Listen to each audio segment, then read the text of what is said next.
When unforeseen costs arise, it might be more difficult to establish and adhere to a budget if you only get your salary once a month as opposed to weekly or bi-weekly. However, you also have the chance to clearly understand where your money is going and to create a sound strategy for accomplishing your savings and bill saving objectives.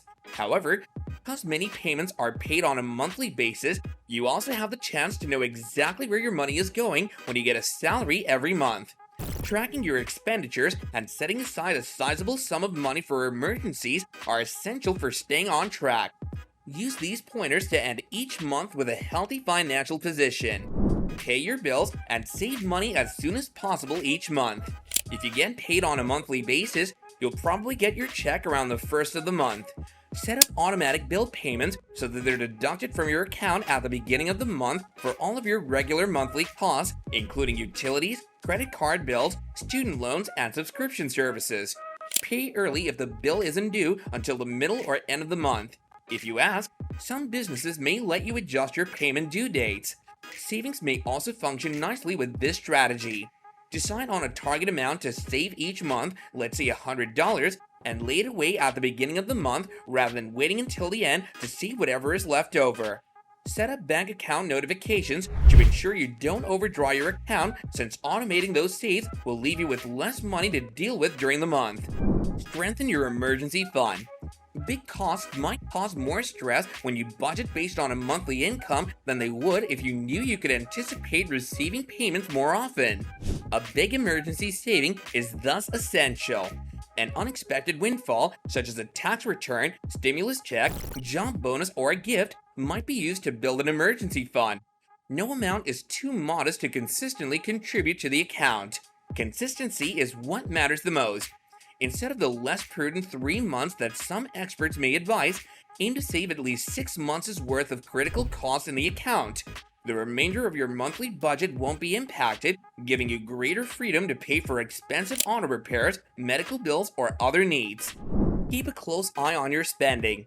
Having a budget for the remainder of the month is essential after paying your expenses and setting aside cash for emergencies early in the month.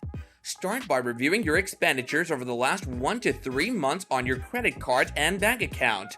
Divide your remaining spending into groups like entertainment, groceries, takeout meals, personal care, debt repayment, and more. Set money aside for bills and savings. On your online account site, your bank or credit card provider may have already categorized your expenditure in this manner. Check your gut to see if there are any areas that surprise you or appear out of balance. In the next stage, you may save costs by limiting takeaway meals or terminating unused subscriptions. However, the only way to go closer to budgeting more successfully is to be aware of how you're spending your monthly income. Create a budget. Create a strategy for how to pay for costs outside bills and savings, and how to have more money to contribute to debt repayment or your long-term objectives. The optimum budgeting strategy for you will rely on the amount of upkeep you're prepared to provide the budget you choose. There are many different strategies to test. The 50-30-20 rule, which proposes dividing your after-tax income into 3 categories: needs, up to 50% of your income; non-essentials, up to 30% of your income; and savings and debt repayment, 20% or more, is one reasonably low-effort alternative. The zero-based budget and envelope budgeting are other budgeting choices.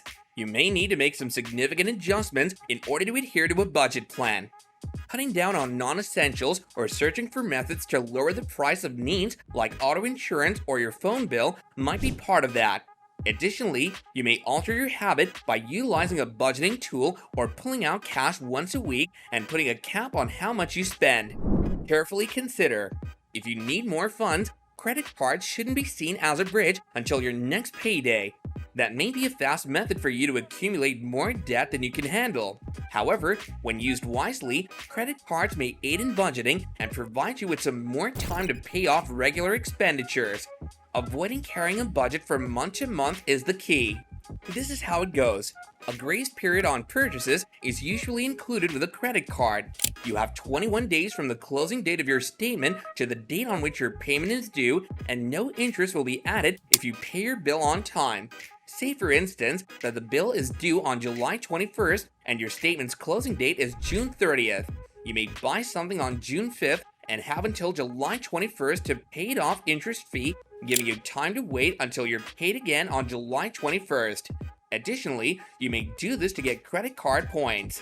However, if you're going to employ the strategy, you must pay off your whole total each month. Otherwise, you risk losing your interest-free grace period completely if you carry a debt for even 1 month. Maintaining good credit. Your financial well-being depends on managing your budget just as you would establish a monthly budget. You may maintain financial independence by maintaining a solid credit score just as you would by maintaining a healthy emergency fund.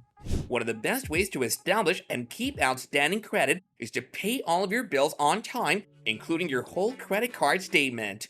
Check your credit record and score often using free websites like Experience to discover how much of an influence consistently wise financial decisions can make.